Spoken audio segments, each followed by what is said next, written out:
My parents sold my college fund for my brother's wedding. The dean's call changed everything. Your wedding gift to your brother. Dad announced, draining my college account on his laptop screen, clicking transfer with the casual cruelty of someone ordering coffee.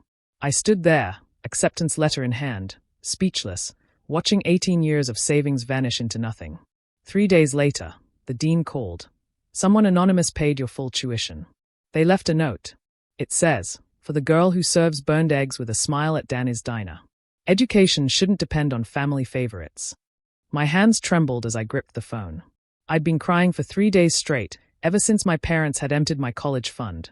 $47,000 saved since I was born, grandparents' bonds, birthday money, every Christmas gift converted to savings, my own wages from 3 years of part-time work. Gone. All of it. For Marcus's wedding to a woman he'd known for 4 months. The morning it happened had started with so much hope. The acceptance letter from Northwestern University had arrived, early admission to their journalism program with a partial scholarship. I'd need my college fund to cover the rest, but I'd done the math 100 times. It would be enough. Barely, but enough. I'd rushed into the kitchen where my parents sat with Marcus and his fiancée, Brittany, planning wedding details over coffee and pastries. I got in. I'd shouted, waving the letter. Northwestern. Early admission. Mom had glanced up briefly. That's nice, dear. Marcus didn't even look up from the wedding venue brochures. Can you keep it down, Emma? We're trying to pick between the country club and the vineyard. Only Brittany had smiled at me, though it was thin, practiced. Congratulations. Though isn't Northwestern terribly expensive? I have my college fund, I'd said. Plus the partial scholarship. That's when Dad closed his laptop and looked at me with an expression I'd never seen before. Not guilt, exactly. More like annoyance at an inconvenient truth. About that, he'd said. We need to discuss something. The words that followed dismantled my entire future in less than 5 minutes. Marcus needed a proper wedding. Brittany's family had connections, owned businesses. This was an investment in the family's future. I was young. I could take a gap year, maybe go to community college first. The fund was in their name anyway, technically their money. But Grandma left that for my education, I'd whispered. Grandma left it for the family, Mom corrected. And Marcus's marriage benefits the whole family. I'd looked at my brother then, really looked at him. 26 years old, still living at home, 3rd job in 2 years, a man who'd never saved a dime but somehow deserved my future. Marcus. I'd pleaded. He'd shrugged. It's just college, Em. You can go anytime. I can only get married once. Brittany had actually laughed at that. 4 months of dating, and she'd already been married twice before. But my parents saw dollar signs in her family's construction business, not red flags in her history. You're really taking everything. I'd asked Dad as he opened the laptop. Your wedding gift to your brother, he'd announced, fingers flying over keys, draining my future with each keystroke. I'd stood there, acceptance letter crumpling in my grip, unable to speak, unable to scream, unable to do anything but watch my dreams dissolve into someone else's party. That was 3 days ago. 3 days of locked bedroom doors, ignored meals, and my parents telling me to stop being dramatic. 3 days of Marcus trying on tuxedos bought with my textbook money. 3 days of Brittany planning centerpieces funded by my dormitory fees. Now, Dean Williams was on the phone, telling me something impossible. I don't understand, I managed. Someone paid everything.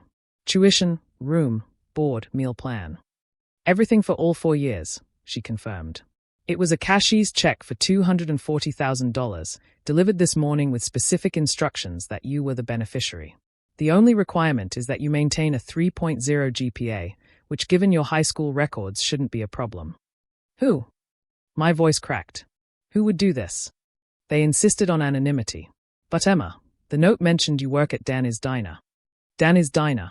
I'd been waitressing there for 3 years, every weekend and summer, saving tips in a jar that my parents didn't know about, until they found it last month and took that too, for Marcus's honeymoon fund. Did they leave anything else? I asked. Any way to thank them? Just the note. And Emma, whoever this is, they also paid for your books, a laptop, and set up a monthly allowance for personal expenses. You won't need to work during school unless you choose to. After I hung up, I sat on my bed, staring at the acceptance letter I'd smoothed out and pinned to my wall. Someone had seen me. Someone had noticed. But who? I thought about every customer at Danny's. The regulars who knew my name, who asked about school, who tipped extra when I mentioned saving for college. Mr. Peterson who came for pie every Thursday. Mrs. Kim who brought her book club monthly. The construction crews who ordered breakfast platters. Then I remembered him. The quiet man in the corner booth who came in every Sunday morning at 6 a.m., before the rush. He always ordered the same thing, black coffee, wheat toast, scrambled eggs. He'd never complained the morning I'd burned his eggs because I was studying for my SATs at the counter. Instead, he'd eaten every bite and left a $100 tip with a note. For the college fund. Thomas. That was the only name he'd ever given.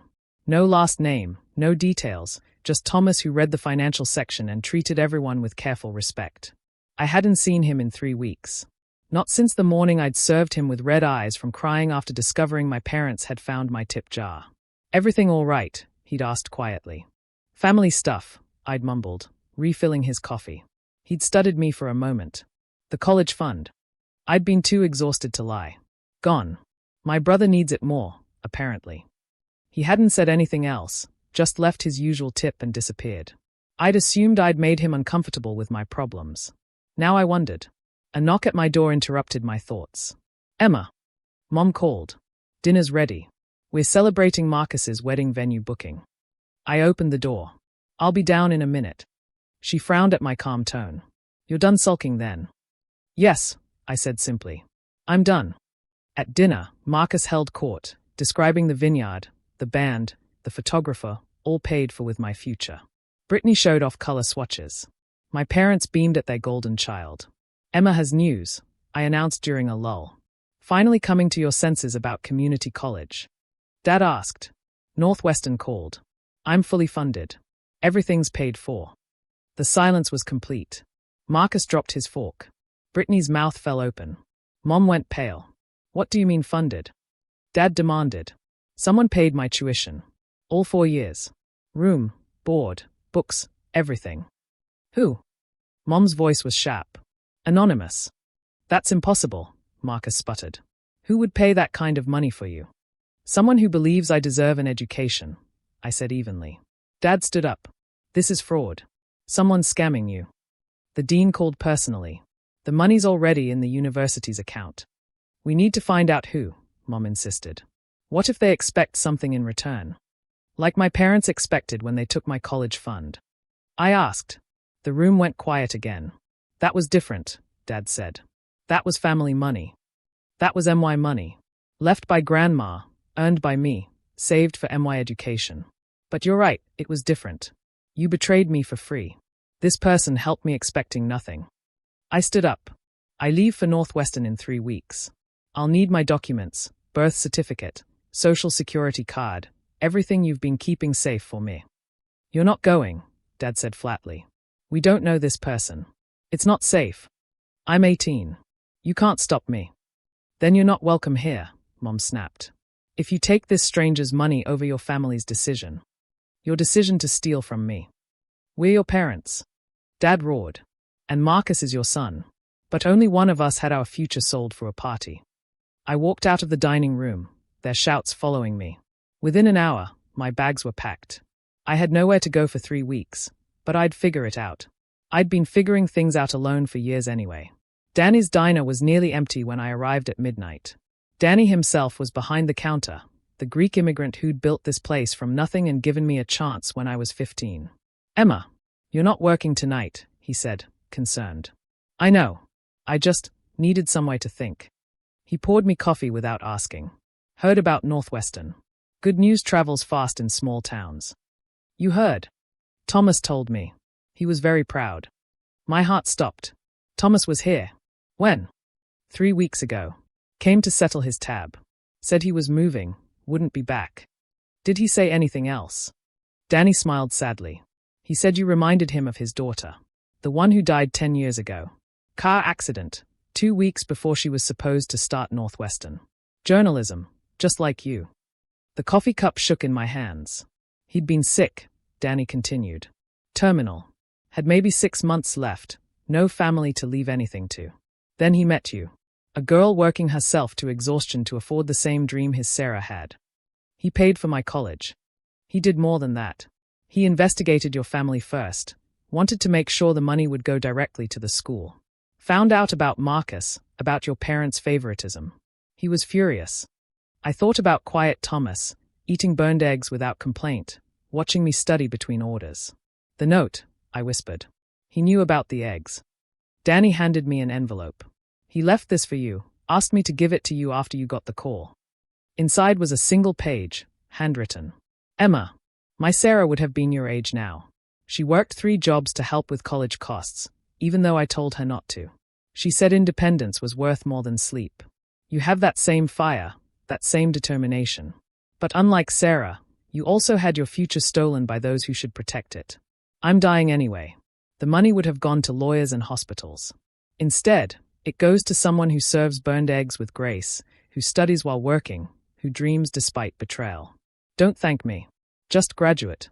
Write truth. Tell stories. Do what Sarah never got the chance to do. Your parents will claim this gift comes with strings. It doesn't. Your brother will say you don't deserve it. You do. Your family will demand you share it. Don't. This isn't charity. It's justice. And possibly, it's a father's second chance to save a daughter, even if she isn't mine. Live brilliantly, Thomas Hartley. P.S. Danny has a spare room above the diner. It's yours until you leave for school. He owes me a favor from 1987. Consider it collected. I looked up at Danny through tears. He was already holding out a key. The room's small, he said. But it's yours. 3 weeks later, I stood in my northwestern dorm room, unpacking books Thomas would never see me read. My parents hadn't come to see me off. Marcus had, surprisingly, showing up at the diner the night before I left.